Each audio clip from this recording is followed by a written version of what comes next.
السلام علیکم دوستوں، آج ہم جس شخصیت پر بات کریں گے وہ ہماری سیریز انسانی تاریخ کے عظیم لوگ کے اگلے کردار ہیں۔ دوستوں، ان کا نام تھا ایچ جی ویلز۔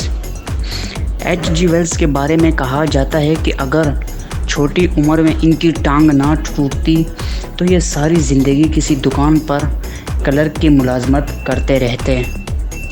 دوستوں، جب ان کی ٹانگ ٹوٹی تو کئی ماہ تک یہ درد کی تکلیف برداشت کرتے رہے اور ایک عذاب میں مبتلا رہے۔ ان کی ٹانگ کے ساتھ وزن لٹکا دیا گیا، لیکن جب ٹانگ کا کئی ماہ بعد معائنہ کیا گیا تو معلوم ہوا کہ ٹانگ کی ہڈی درست طور پر نہیں جڑی تھی۔ اس ٹانگ کو ایک بار پھر توڑنا پڑا۔ اس دفعہ اسے اتنی تکلیف ہوئی کہ وہ کئی دن بے سدھ اور نڈھال رہا۔ یہ حادثہ اس کے لیے جان لیوا المیہ سے کم نہ تھا، لیکن جس کا نام ہربرٹ جان ویلز تھا، اسی حادثے کی وجہ سے دنیا میں ایک مشہور ترین مصنف بن گیا، جس کی مشہور کتب ممکن ہے آپ نے بھی پڑھی ہوں۔ اس نے 70 سے زائد کتابیں لکھیں۔ خود ایچ جی ویلز کہتا ہے کہ میری ٹانگ کا ٹوٹنا شاید میری زندگی کا سب سے اچھا حادثہ تھا۔ ایسا کیوں ہوا؟ ہربرٹ مسلسل 1 سال تک بستر پر پڑا رہا۔ اس بیماری سے وہ اکتا گیا تھا۔ پہلے اس نے کتابیں پڑھنا شروع کی، پھر آہستہ آہستہ کتب نویسی شروع کر دی۔ اس نے پختہ ارادہ کر دیا تھا کہ وہ زندگی میں اپنا نام بلند کرے گا، اور اس نے ایسا کر بھی لیا۔ ایچ جی ویلز کا بچپن بہت زیادہ غربت میں گزرا۔ اس کا باپ کرکٹ کا پروفیشنل کھلاڑی تھا اور اس کے ساتھ ساتھ کراکری کی دکان بھی چلاتا تھا۔ گو اس کی دکان بالکل نہ چلتی تھی۔ اسی دکان کے چھوٹے سے کمرے میں ویلز کی پیدائش ہوئی۔ اس کا کچھ بھی دکان کے تہہ خانے میں تھا، جو بہت زیادہ تاریک اور نمدار تھا۔ اس میں روشنی کے داخلے کے لیے صرف ایک روشن دان تھا، جو فٹ پاتھ کی جانب تھا اور تہہ خانے میں کھلتا تھا۔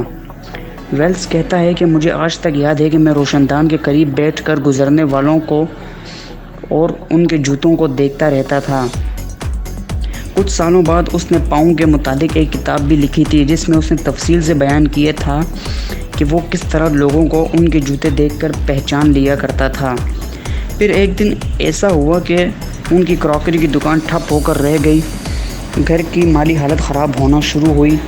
بھوک سے نجات پانے کے لیے اس کی ماں ایک امیر گھرانے میں نوکری کرنے لگی، جہاں وہ اپنی والدہ سے ملنے کے لیے اکثر جاتا رہتا تھا۔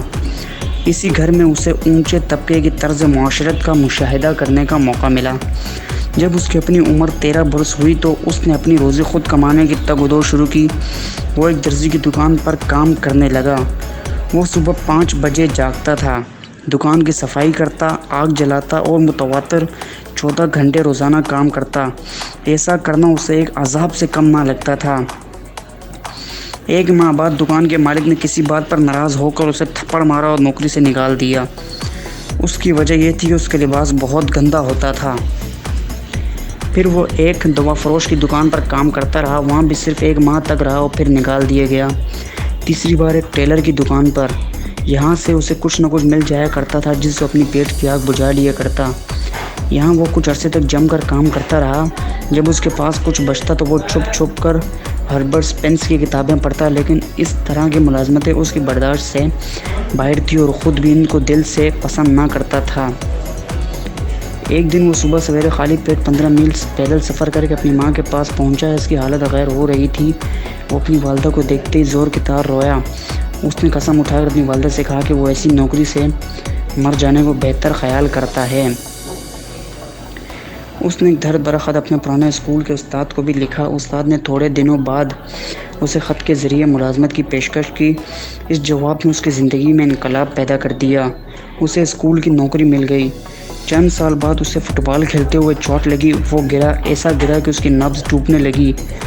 اس کا ایک گردہ پھٹ گیا تھا، ایک پھیپھڑے میں سوراخ ہو گیا۔ اس کو اندر سے بہت زیادہ خون آنے لگا۔ اس کی تکلیف اتنی زیادہ تھی کہ ڈاکٹروں نے صاف جواب دے دیا۔ وہ کئی ماہ تک زندگی اور موت سے لڑتا رہا۔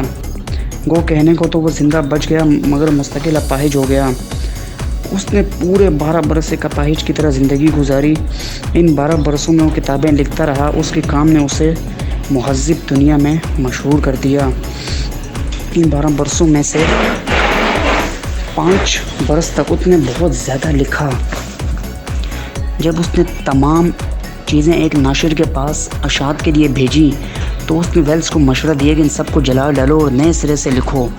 ویلز کو ناشر کا مشورہ اچھا لگا اور اس نے اپنی 5 سال کی محنت کو آگ میں جھونک دیا۔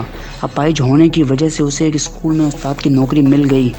وہیں اس نے اپنی ایک اسٹوڈنٹ کیتھرائن رابر سے شادی کر لی، وہ بھی دائم المریض تھی۔ ویلز کی حالت بھی بہت خراب تھی لیکن قدرت کو کچھ اور ہی منظور تھا۔ جب ویلز اپنی عمر کے 60ویں برس میں داخل ہوا تو اسے محسوس ہونے لگا کہ اس کی حالت سدھرنے لگی ہے، یہاں تک کہ وہ بہت جلد ایک تندرست صحت مند انسان بن گیا۔ وہ سال میں صرف 2 کتابیں لکھتا، لیکن وہ ایسی کتابیں تھیں جو دنیا میں زلزلہ مچا دیتی تھیں۔ اس کا ذہن ہر وقت خیالات سے بھرا رہتا۔ وہ رات کو اٹھ کر اپنے ذہن میں ابھرنے والے خیالات کو اپنی نوٹ بک میں لکھا کرتا تھا۔ اس کی نوٹ بک میں اتنے خیالات لکھے ہوئے تھے کہ اگر وہ ان پر آئندہ 150 برس بھی لکھتا رہتا تو ان خیالات کا ذخیرہ ختم نہ ہوتا۔ ایچ جی ویلز بلا شبہ ایک بہت محنتی انسان تھے جنہوں نے حالات کا مردانہ وار مقابلہ کیا اور اپنی تقدیر خود سنواری۔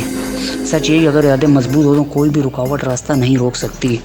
دوستوں، تو یہ تھی ایچ جی ویلز کے بارے میں کچھ اہم معلومات۔ تو ہم انشاءاللہ ایک نئی ویڈیو ایک نئے کردار کے ساتھ اگلی ویڈیو میں ملیں گے۔ تب تک کے لیے اللہ حافظ۔